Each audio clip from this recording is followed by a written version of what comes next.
میگذرانیدن چورابین‌های اپراتیوی جستجویی در شهر مسکو در یکجایگی با کارمندان وزارت کارهای داخلی جمهوری تاجیکستان و مقامات حفظ حقوق فدراسیون روسیه اعضایان تشکیلات تروریستی به نام دولت اسلامی سایتوف آیبک سالیخجانویچ سال تولدش 1984 زاده جمهوری قرقیزستان ساکن ناحیه جبار رسولوف ملتش ازبک توشبولتیف انورجان شهروند جمهوری قرقیزستان و فدراسیون روسیه دستگیر و از آنها 2 عدد автомат 2 تیردان با تیرهایش مصادره کرده شد. سایتوف آیبک توسط تلفن به همسر خود سپارش ها داده طلب میکرده است که او طبق قانون های به نام دولت اسلامی رفتار و مناسبت نماید. اوله سایتوف آیبک وقت بچه من هر سال رسی رفته میبیام جوغ میزدن کار میکنیم میگفتن اصلا بیا میگفتم پیشنبه میگفتم من نمیرم میگفتم نکتی. آنها از جانب مبلغان تشکیلات تروریستی به نام دولت اسلامی که عین حال در دولت سوریه قرار دارند قاسم دیاربک سال تولدش 1989 شهروند جمهوری قرقیزستان با تخلص محمد و شیربکوف ابوبکر ساکن ناحیه قبادیان تحت نظارت و راهنمایی آنها فعالیت نموده این عملیات را با نام کراسنی اسود به نامگذاری و طرحریزی نمودند. از روی نشانداد دستگیر شدگان منگلیقلوف امید سال تولدش 1996 ساکن ناحیه قبادیان ولایت ختلان که عین حال در شهر مسکو فدراسیون روسیه تحت جستجوی اپراتیوی قرار دارد با این عمل تروریستی علاقمند میباشد. شهروند منگلیقلوف داستان 6 می سال جاری از شهر مسکو توسط هواپیما با مقصد صادر کردن عمل تروریستی به شهر دوشنبه آمده دستگیر کرده شد. او میخواست 9 می سال 2016 با سپارش شیربکوف ابوبکر در شهر دوشنبه عمل تروریستی را انجام دهد. 9 می ما همون تروریسم هم تاجیکستان هم رسید هم تاجیکستان میکردیم برای اول نام عملیات مون کراسنی اسود من میگفتیم چه خیلی که مثال ابوبکر ما را میگه مثال چریز واتساپ میگه هم خیلی میکردیم. اگر مثلا خود شما را میگفتید در بدنت مواد ترکنده را جای کن محکم کن برای درون همو پرد میگذشتگی آدمو دا خطاب کفن میکردیم. ها میکرد. برای چی میکردی؟ برای که بیعت قبول کردگیمون برای اول. هنگام دستگیر کردن این گروه تروریستی سایتوف آیبک سالیخجانویچ مقاومت مسلحانه نشان داده از جانب کارمندان حفظ حقوق فدراسیون روسیه از قسمت پای و شکمش جراحت برداشت. عین حال او در بیمارخانه قرار دارد.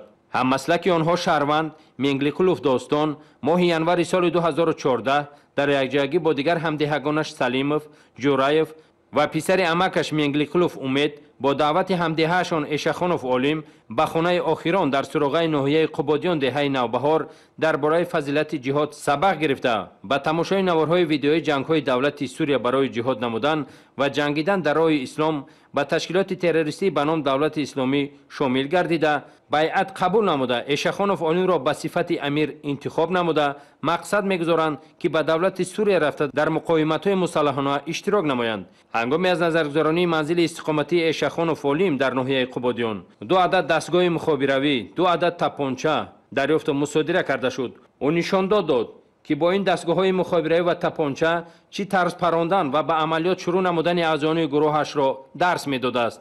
همچنین 1 عدد نوتبوک 6 فلش کارت 30 دانه دیسک 10 دانه کتاب‌های تشویقات و ترغیباتی خصوصیت تروریستی داشته 1 عدد خریطه جمهوری تاجیکستان و 1 عدد کامپاس دریافت و مصادره گردید. اشخانوف عالم این عملها را طبق سپارش برادرش اعضای فعال تشکیلات تروریستی حرکت اسلامی ترکستان شرقی اشخانوف فرمان برای صادر کردن جنایت طبق ماده 187 که در جستجوی رسمی قرار دارد انجام داده است. هنگام پرسش منگلیقلوف داستان ابراز داشت که پسر عمکش منگلیقلوف امید در شهر مسکو در یک حجره زندگانی کرده با رفیقش سایتوف آیبک سالیخجانویچ ساکن ناحیه جبار رسولوف مسلح بودن آنها را با 2 عدد автомат کلاشنیکوف 2 تیردان با تیرهایش 2 عدد نارنجک‌های دستی دیده است و از سوی قصد عمل تروریستی آنها که سنه 9 می سال 2016 در میدان سرخ شهر مسکو به نقشه گرفته بودند آگاهی دارد. او قید کرد که این عملیات به نقشه گرفتهشان را آنها کراسنی اسود به نامگذاری کردند. عین حال نسبت نامبردگان و برگرداندن دیگر اعضایان گروه که در فدراسیون روسیه قرار دارند چاره‌های اپراتیوی جستجویی ادامه دارد. هرچند جنایتکاران می‌خواستند با این عمل خطرناک خود ба вазъи осоиштаи ҷомеа ва муносибатҳои неки байни давлатӣ халал расонанд, вале хушбахтона ин мақсади нопоки онҳо амалӣ нагашт.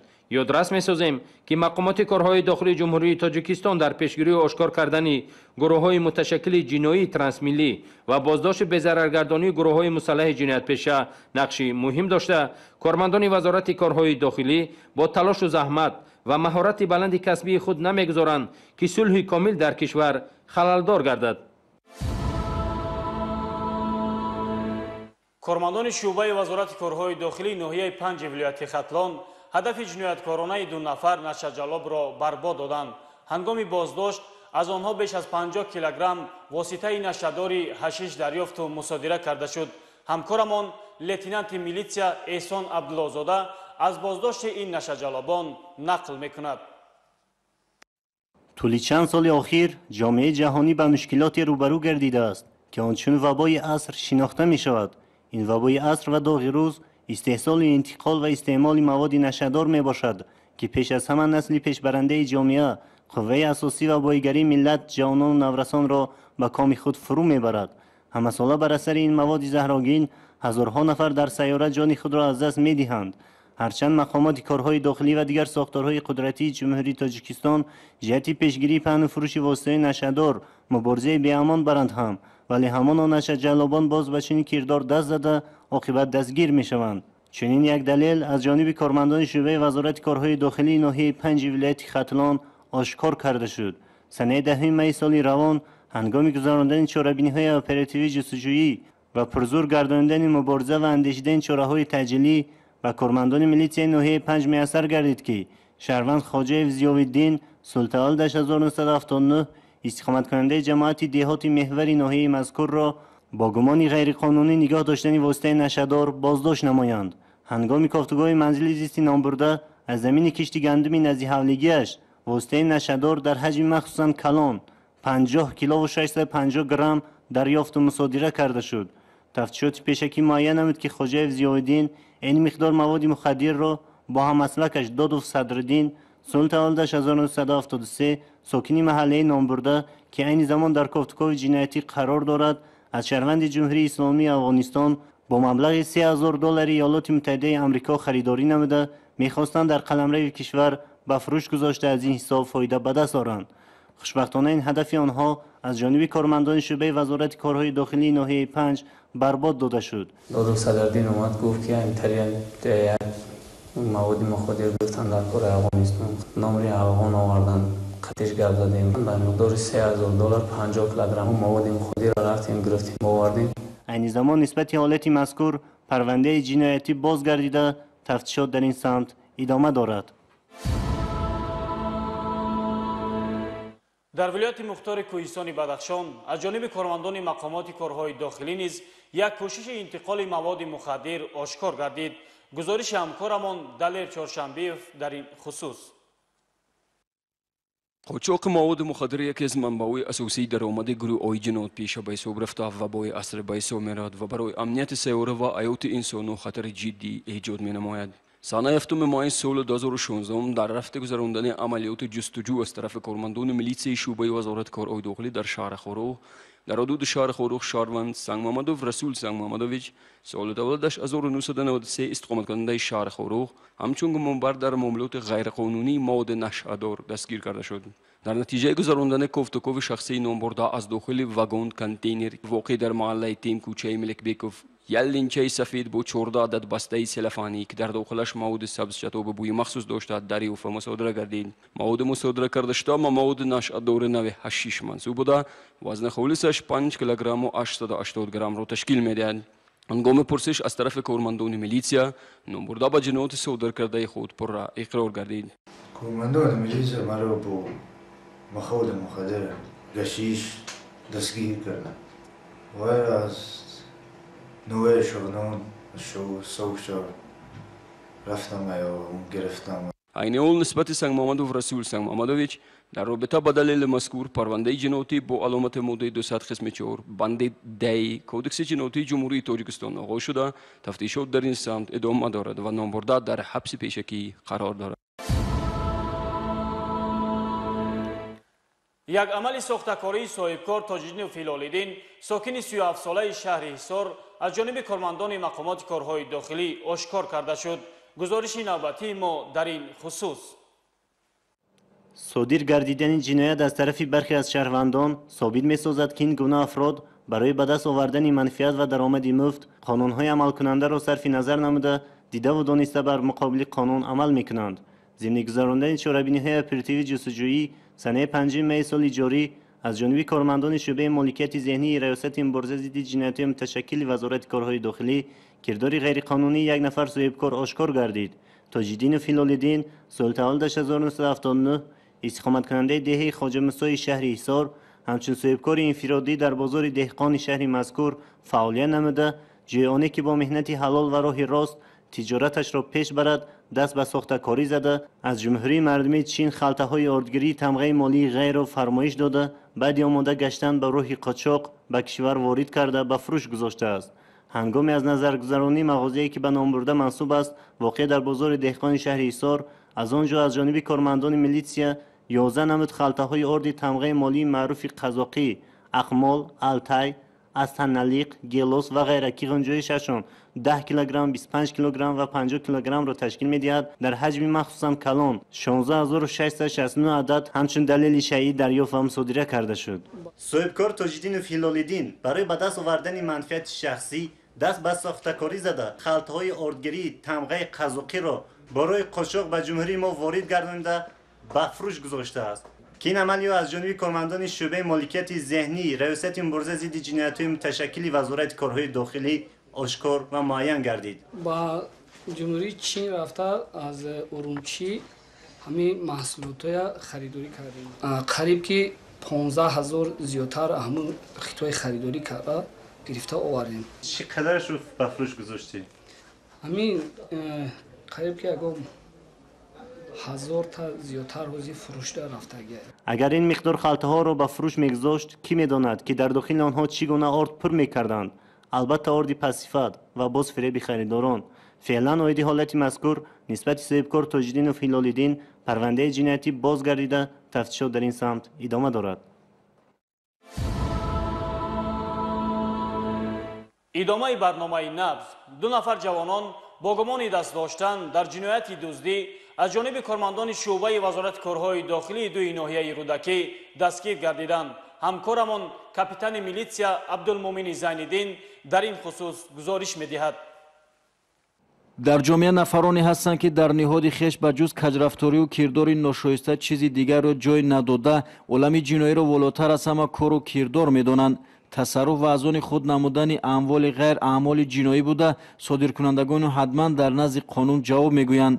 кормандони шуъбаи вазорати корҳои дохилӣ дуи ноҳияи рӯдакӣ дар натиҷаи бурдани корҳои оперативии ҷустуҷӯӣ шаҳрвандон мирзоев абдураҳим соли таваллудаш 1996 ва ҳикматов исмоил соли таваллудаш 1995 сокинони ноҳияи мазкурро ҳамчун гумонбар барои содир намудани ҷинояти дуздӣ дастгир намуданд. раванди тафтиш муайян намуд ки номбурдагон чанд муддат мешавад ки шабона аз оғилхонаҳои сокинони ноҳияи рӯдакӣ чорвои хурд дуздида мефурӯхтанд ва ба ин роҳ манфиат мебардоштанд. ҳамчунин онҳо дар дуздии қисмҳои эҳтиётии автомошина ва масолиҳи сохтмонӣ низ даст дошта ба шаҳрвандон ва соҳибкорон зарари моддию молӣ расониданд. ин амали ҷиноятии онҳо дер давом накард. кормандони милитсияи ноҳияи рӯдакӣ нафарони ҷиноятпешаро сари вақт дастгир намуданд. айни замон нисбати гумонбарон парвандаи ҷиноӣ оғоз шудааст ва тафтишот идома дорад. боиси таассуф аст ки вақтҳои охир аз тарафи ҷавонону наврасон ҷинояти дуздӣ зиёд ба мушоҳида мерасад. гузориши ҳамкоронамон оиди мошиндуздии як ҷавон нақл мекунад. шаби 3 апрели соли равон ба шуъбаи вазорати корҳои дохили яки ноҳияи шоҳмансур оид ба гум шудани автомошина аз нуқтаи таъмири нақлиёт хабар расид. баъд аз расидани хабари фаврӣ аз ҷониби шуъбаи мазкур гурӯҳи фаврии ҷустуҷӯии созмон дода шуда барои муайянсозии ин ҳодиса равона гардиданд. дар натиҷаи коркардҳои оперативӣ маълум гардид ки ба ғайриқонунӣ ҳай карда бурдани автомошинаи тамғаи лексус ки ба таъмиргоҳи воқеъ дар кӯчаи аҳмади дониш барои рангу боркунӣ оварда шуда буд на шахси бегона балки як нафар корманд ва устои ин این نقطه تعمیر نقلیات دست دارد. موافق قانونگذاری جمهوری تاجیکستان غیرقانونی و به اجازت صاحب ملک های کرده بردن واسطه نقلیات جوابگاری را پیش بینی نموده است. سلیموف امرالله که در نقطه تعمیر اتومبیل ها واقع در کوچه احمد دانشی ناحیه شاه منصور همچون استا کار میکرد، автомашини тамғаи лексусро ғайриқонунӣ ҳай карда бурда аст. дери нагузашта салимов амрулло зубайдуллоевич сокини 22 солаи шаҳри норак ҳамчун гумонбар дар будани автомашина боздошт гардид ки номбурда шаби 3 апрели соли равон ба нуқтаи таъмири автомобилҳо меравад. аз боварии соҳибони автомашина ва ғофилии масъулони таъмиргоҳ сӯистифода карда калидҳои мошинро дастрас мекунад. ман дар нуқтаи таъмири мошинҳо кор мекунам. вақте ки ба ҷои таъмиргоҳ омадам, амин мошини лексус тамғаи дар ҳамон ҷо буд. дар мошини рақамҳои давлатиаш набуд. аз мерседес рақамҳои давлатиашро гирифта ба мошин мондам, ба роҳ баромадам. ҳоло бошад нисбати гумонбар салимов амрулло дар шӯъбаи вазорати корҳои дохили яки ноҳияи шоҳмансур парвандаи ҷиноятӣ оғоз гардидааст ва тафтишот дар ин самт идома дорад. аз ҷониби кормандони шӯъбаи вазорати корҳои дохили яки ноҳияи фирдавсӣ як гурӯҳи ҷавонон ки ба дуздии моли ашёи шаҳрвандон аз қабили ҷавоҳироти тиллоӣ ва маблағҳои пулӣ машғул буданд дастгир карда шуд. аз онҳо $1500 амрикоӣ ва 1400 сомонии пули нақд, қисме аз маблағҳои дуздидашуда ҳамчун далели шайъӣ ёфта гирифта шуд. зимни ба роҳ мондани корҳои оперативии ҷустуҷӯӣ аз ҷониби кормандони шӯъбаи вазорати корҳои дохили яки ноҳияи фирдавсӣ ҳамчун гумонбар дар содир намудани ҷинояти дуздӣ холова волида ҳакимовна сокини ноҳияи рӯдакӣ, ҳусайнов искандар соли таваллудаш 1992 сокини ноҳияи фархор ва сунатуллои ҷурахон соли таваллудаш 1995 сокини шаҳри душанбе дастгир карда шуданд. холова волида ҳакимовна ки аз дар хона набудани холааш Сафар ва Гулбаҳор хабардор буд, аз ин лиҳоз бо ҳаммаслакони худ шаби 2 май маслиҳати пешакӣ намуда барои содир намудани ҷинояти дуздӣ ба суроғаи кӯчаи деҳотӣ бинои 23 омада вориди манзили истиқоматии шаҳрванд Сафар ва Гулбаҳор мешаванд. аз он ҷо 12 адад ангуштарини тиллоӣ, 2 ҷуфт гӯшвори тиллогин, 5 адад ангуштарини нуқрагин, маблағҳои пулӣ ва дигар ашёҳои арзишнокро тасарруф намуда аз ҷои ҳодиса ғайб мезананд ва ҷиҳози ба инро ба даст овардаашонро байни ҳамдигар тақсим мекунанд. бо ин кирдор гумонбарон ба ҷабдида ҷамъ ба маблағи 40,000 сомонӣ зарари молӣ расонидаанд. инчунин ҳафтаи сипари гардида 2 нафар ноболиғ бо гумони ғоратгарӣ аз ҷониби кормандони шӯъбаи вазорати корҳои дохили яки ноҳияи фирдавсӣ дастгир карда шуданд. инҳо Неъматов Сомон соли таваллудаш 2000 истиқоматкунандаи шаҳри Кӯлоб ва Ашуров Мансури 16 сола истиқоматкунандаи ноҳияи рӯдакӣ мебошанд.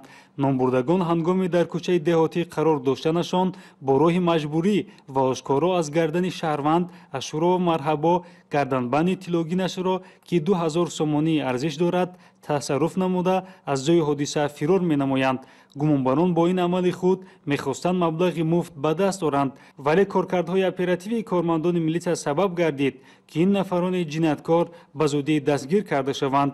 вақтҳои охир даст ба ҷинояткорӣ задани насли ҷавон хусусан ноболиғон нигаронкунанда аст. аз ин лиҳоз аз масъулин хусусан падару модарашон талаб карда мешавад ки нисбати таълиму тарбияи дурусти фарзандони худ ва насли ояндасози миллат бетафовут набошанд. академияи вазорати корҳои дохилӣ аз замони таъсисёбиаш то имрӯз дар омода ва соҳибкасб кардани ҳазорон нафар кормандони соҳаи милитсия ва сохторҳои ҳифзи ҳуқуқ саҳми намоён дорад.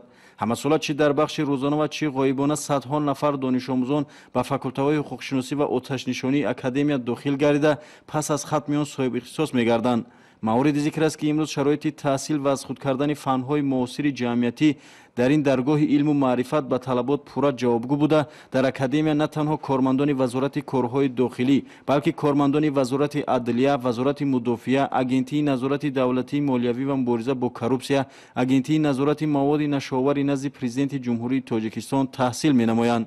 дар заминаи таҳсил маҳорату таҷриба ва сатҳи сабоднокии кормандони амалия беҳтар гардида ин ба пешрафти фаъолият ва натиҷабахш гардидани кори онҳо мусоидат мекунад. дар рафти имтиҳонҳои давлатӣ мушоҳида мегардад ки воқеан ҳам хатмкунандагони академияи вазорати корҳои дохилӣ дар муддати таҳсил паҳлӯҳои зиёди самти фаъолияти оперативии ҷустуҷӯ ва фаъолияти маъмурии мақомоти корҳои дохилиро аз худ намуданд. имсол низ чун солҳои қаблӣ шуъбаи ғоибонаи факултаи севуми академияи вазорати корҳои дохилиро 177 аз ин 150 нафар бо ихтисоси ҳуқуқшинос ва 27 нафар бо ихтисоси оташнишон хатм карданд. дар маросими соҳибдиплом шудани хатмкунандагон роҳбарияти вазорати корҳои дохилӣ, садорат ва устодони академия иштирок намуда маросими дипломсупорӣ ба хатмкунандагон ба як чорабинии хотирмону бошукӯҳ табдил ёфт. хатмкунандагон бо соҳибдиплом шудани худ масъулияти дучанд содиқона хидмат намудан ба халқу ватанро вазифаи ҷонии худ ҳисобида ҳар кадоми бо ифодаи чунин содиқона ба ватан хидмат менамоянд масъулияти худро иброз намуданд. вохӯрие ки дар донишкадаи молия ва иқтисоди тоҷикистон доир гардид масъалаҳои вобаста ба пешгирии шомилшавии ҷавонон ба ҳизбу ҳаракатҳои террористу экстремистӣ мавриди баррасӣ қарор гирифт. ин ҷамъомади судманд бо ташаббуси хадамоти пешгирии ҳуқуқвайронкунӣ дар байни ноболиғон ва ҷавонони вазорати корҳои дохилӣ гурӯҳи пешоҳанг дар ҳамкорӣ бо вазорати маориф ва илми ҷумҳурӣ гузаронида шуд. созмондиҳандагони он оид ба мавзӯъҳои доғи рӯз ки боиси ташвиши аҳли ҷомеа гардиданд изҳори назар намуданд. аз ҷумла қайд гардид ки хушбахтона аз ҳисоби донишҷӯёни донишкадаи молия ва иқтисод касе ба гурӯҳҳои ғайриқонунӣ шомил нагардидааст ва он гуна ки роҳбарияти ин муассисаи олии таълимӣ зикр намуд ҳама ин пешравиҳо дар натиҷаи дуруст ба роҳ мондани корҳои фаҳмондагӣ дар донишкада мебошад. ба андешаи мавсуф баргузории чорабиниҳои зиёди профилактикӣ ки дар ҳамкорӣ бо мақомотҳои ҳифзи ҳуқуқ гузаронида шудаанд боиси пайдо намудани огоҳии комил аз ҳадафу мақсадҳои нопоки ин гуна гурӯҳҳои таҳрибкори тундрав гардиданд. ҳамчунин донишҷӯёни фаъоли донишкадаи молия ва иқтисод бо маърузаҳо баромад намуда ҳамсолони худро ба илму донишомӯзӣ даъват карда онҳоро аз хатари шомил гардидан ба сафи ҳизбу ҳаракатҳои террористиву экстремистӣ огоҳ сохтанд. дар навбати худ намояндагони хадамоти пешгирии ҳуқуқвайронкунӣ дар байни ноболиғон ва ҷавонони вазорати корҳои дохилӣ аз сатҳи ҳамкории мақомотҳои ҳифзи ҳуқуқ бо муассисаҳои таълимӣ изҳори қаноатмандӣ намуданд. тавре зикр гардид минбаъд низ чунин корҳо идома меёбанд ва бо ин роҳ равобити тарафайни мақомоти корҳои дохилӣ бо соҳаи маориф ва дигар сохторҳои дахлдори кишвар боз ҳам мустаҳкам хоҳад гардид. тарбияи дуруст ва назорати амалу рафтори фарзанд таҳкурсиест барои камолоти маънавии насли ояндасоз вагарна оқибати беназоратӣ нороҳатӣ дар пай дошта метавонад. бо мақсади пешгирӣ ва ошкор намудани ҳуқуқвайронкунӣ дар байни ноболиғону ҷавонон кормандони хадамоти пешгирии ҳуқуқвайронкунӣ байни ноболиғон ва ҷавонони мақомоти корҳои дохилӣ дар вилояти Суғд рейдҳои шабона дар вақтҳои барои ноболиғон маҳдуд гардида ташрифи онҳо ба марказҳои компютерию хизматрасониҳои интернетӣ гузаронида дар рафти чорабинии камбудиҳои назаррасеро дар ин самт дар шаҳри Хуҷанд ба қайд гирифтанд. дар бевақтҳои шаб баъзе аз наврасонро на дар муҳити хонавода балки саргарми бозиҳои компютерӣ дидан мумкин буд. дар маҳаллаҳои сари баландии шаҳри Хуҷанд манзараи боз ҳам таассуфовар ба қайд гирифта шуд. дар баробари машғул шудан ба бозӣ баъзе аз наврасони дар маркази компютерӣ ҳузур дошта нӯшокиҳои спиртӣ истеъмол мекарданд. оё чунин амал барои каҷрафтории насли наврас замина намегузорад? бо пешниҳоди ҳолати мазкур боварӣ дорем ки волидайн бетараф нахоҳанд буд. камбудии дигар ки гурӯҳи корӣ бартарафсозии онро аз соҳибони марказҳои компютерӣ ва интернет-кафеҳои шафати кинотеатри ватан кӯчаи камоли хуҷандӣ ва маҳаллаи сарибаландии шаҳри Хуҷанд ҷойгир буда талаб карданд. ин дар нуқтаҳои хизматрасонии мазкур мавҷуд набудани гӯшаҳои иттилоотӣ оиди маъни ташрифи ноболиғон дар вақтҳои дарсӣ ва дар вақтҳои маҳдуд гардида буд. ҳамзамон нуқтаҳои мазкур реҷаи номуайяни корӣ доштанд ки ҳарчанд соат аз 23 гузашта бошад ҳам дари боз доштанду интизори мизоҷ буданд. рейдҳои рӯзона низ бекамбудиҳои халалдорсозандаи раванди таълиму тарбия набуданд. дар вақти дарсӣ гашту гузори хонандагони мактабро дар бозорҳо, кӯчаи хиёбонҳо, марказҳои бозии компютерӣ ҳатто ба ҳайси фурӯшанда дар дукону мағозаҳо дидан мумкин буд. оиди ҳамаи ҳолатҳои ошкор гардида кормандони хадамоти пешгирии ҳуқуқвайронкунӣ байни ноболиғону ҷавонони раёсат мавод тартиб дода ба муассисаҳои таълимӣ ва мақомотҳои марбута баҳри чораандешӣ ирсол намуданд. бинандагони гиромӣ, акнун таваҷҷӯҳ намоед ба гузориши омоданамудаи ҳамкоронамон аз сариёсати хадамоти давлатии оташнишонии вазорати корҳои дохилӣ. аз тарафи кормандони хадамоти давлатии оташнишонии вазорати корҳои дохилӣ баҳри пешгирӣ намудани ҳодисаҳои сӯхтор аз оташбозии кӯдакону наврасон пайваста озмунҳо дар мавзӯи бехатарии аз сӯхтор ташкил ва гузаронида мешавад. чанде қабл чунин озмунҳои зидди сӯхторӣ байни муассисаҳои таълимии ноҳияҳои шаҳри Душанбе, Ҳисор ва Варзо баргузор гардид. дар ин чорабинӣ кӯдакон наврасон дар баробари даррасмояшон тасвир намудани омилҳои сар задани ҳодисаҳои сӯхтор боз шеру санадчаҳои ҷолиб дар мавзӯи бехатарӣ аз сӯхтор ба тамошобинон ва аъзоёни ҳакамон пешкаш намуданд. чунин як чорабинии пешгирӣ аз сӯхтор дар гимназияи тоҷикии русӣ ба номи александр сергеевич пушкини ноҳияи рӯдакӣ баргузор карда шуд. мактаббачагон ҳангоми ҳимояи расму макетҳо ва дигар коркардҳои дастии худ бо тайёрии хуб баромад карда дар баробари ифтихор аз давлату миллати худ намуданд. инчунин қисме аз онҳо бо ифтихор хоҳиши дар оянда касби бошарафи оташнишонро пешаи худ намуданд. ҳадаф аз гузарондани озмун ин омӯзиши кӯдакон бо риояи қоидаҳои бехатарӣ аз сӯхтор, тарбия ба кӯи некиву накӯкорӣ бо ҳамдигар ва нисбати арзишҳои молии шахсию диёр мунису ғамхор буданро ҳидоят менамояд. бинандагони азиз, расми нафароне ки дар навор мебинед бо сабабҳои номаълум бедара гашта дар ҷустуҷӯй қарор доранд. агар нисбати онҳо маълумоте дошта бошед ба рақамҳои дар навор буда хабар диҳед. шаҳрванд ҳошимов дилшод соли таваллудаш 1987 аз ҷониби кормандони мақомоти ҳифзи ҳуқуқ ёфт гардидааст. аз наздиконаш хоҳиш менамоем ки ба телефонҳои зерин муроҷиат намоянд.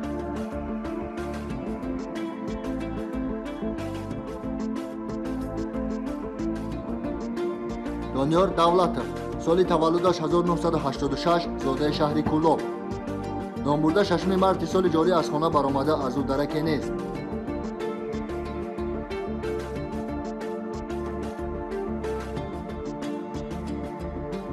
муҳаббатхон эрназарова соли таваллудаш 1974 зодаи ноҳияи шаҳри нав.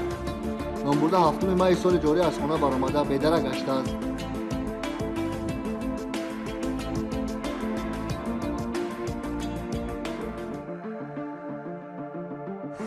фарҳод имоммадов соли таваллудаш 1987 зодаи шаҳри кӯлоб. номбурда санаи 27 январи соли ҷорӣ аз хона баромада то ҳол бедарак аст.